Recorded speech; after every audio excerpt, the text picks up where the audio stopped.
What's the best strategy for killing someone? It's faking your own death. A dead murderer. There's no suspicion. 8 people who don't know each other. Invited by Mr. and Mrs. Owen to an island. They were greeted by a butler and a maid.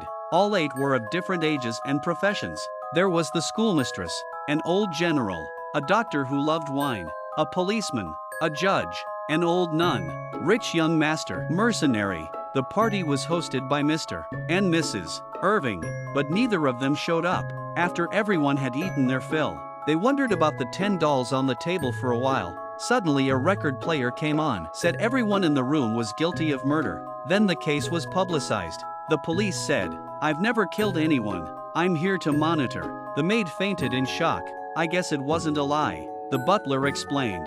"He was just hired. He didn't know the contents of the record. It says in the record, the butler murdered the former owner of the villa." The butler doesn't admit it, but it was the butler and the maid who murdered the former owner. The doctor said, "It's not uncommon for patients to die during surgery." The old general said, "My subordinates died in the service of their country." The judge said, "I only sentenced a prisoner to death.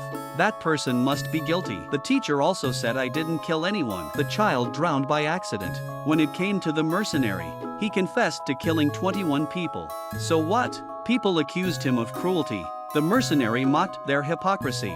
When the rich young man heard that, he said, "I just ran over 2 kids." Suddenly, he vomited blood and died. They all wanted to get out of there, but the sea is rough. The only way is to find the murderer.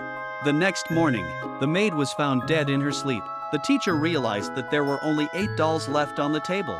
She remembered the nursery rhyme on her bedroom wall. 10 little soldiers went out for a toothpick and choked on their throats. 9 out of 10. 9 little soldiers stay awake at night and couldn't wake them up in the morning. There are only 8 of them left. The schoolmistress told everyone about it, and the maid drank the doctor's sedative.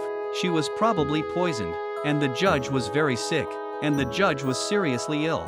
But there was nothing wrong with the drugs. But the general left the villa. He found his wife's love letters in his subordinate's pocket. He killed him for it. The old nun sensed something was wrong. When she saw it, the general was dead. There were only 7 dolls left. The judge found out that the Owens had broken up the letters and put them back together again, and they turned out to be unknown.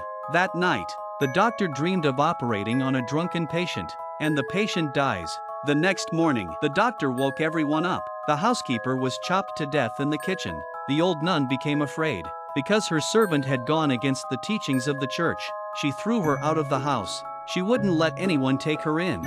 Finally, the servant committed suicide. By then there were only 5 dolls left, and as expected, the old nun was stabbed to death on the sofa. After dinner, everyone wondered what kind of murder the judge was carrying. The judge said that the prisoner he sentenced to death. The outside world said he was wrongly convicted, but he read the prisoner's diary. He was sure he was guilty. After that, he went back to his room. A gunshot rang out. The judge was shot and killed. By this time, there were only 4 soldier dolls left. The remaining 4 were planning to party before they died. At that moment, the doctor noticed that the teacher and the mercenary were having an affair. He suspected that they were the Owens. 6 people died in quick succession. Who's the killer? The police saw the doctor go out. One of the dolls was missing. He called the mercenaries and the governess, but they couldn't find the doctor. The 3 men think the doctor is the murderer. They couldn't stay there any longer. They ran down to the beach and set off Wolfsbane. But the police didn't follow. When they got back to the villa, they found the policeman stabbed to death. The body was covered with a bare specimen. It turned out that the policeman used to hate homosexuals. He beat a prisoner to death. Now the cop is dead. The doctor is missing. They think the doctor is hiding in the villa. They fled to the beach again, but they found the doctor's body. Now it's just the 2 of them. The murderer is obvious. The teacher grabbed the mercenary's gun. He killed him. The teacher used to be a teacher. She fell in love with her student's uncle, but the uncle had no money. He never got married. Once the child fell into the sea and died. In court, the teacher said she was to blame for not taking care of the child.